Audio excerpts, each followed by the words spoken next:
ওরে বাবা, ওরে বাবা, করুণ ভাবে তাকিয়ে আছে রে।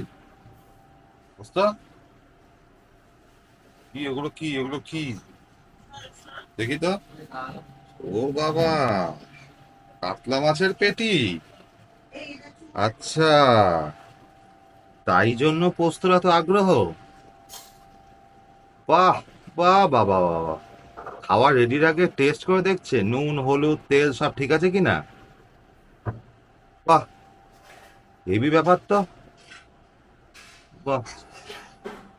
হ্যাঁ, তুই এত শুকে খাস কেন রে? কি হয়েছে তোর শুকে এই এ কি রে, পুরো গোটা মাছটা দিয়ে দিচ্ছ তুমি ওকে? না, কাঁটা আসছে রে। আমি তোকে গলায় তো কাঁটা দেখাচ্ছি, ফুটবে, তখন কি করবি? দেখাচ্ছি আমি তোকে। হ্যাঁ, আচ্ছা, ঠিক আছে, ঠিক আছে। খিদে পেয়েছে গো, খিদে পেয়েছে, দিয়ে দাও। চলো গাইস, ওর এখন খিদে পেয়েছে। চলো, টাটা। খিদে পেয়ে গেছে, ওর খাবার টাইম।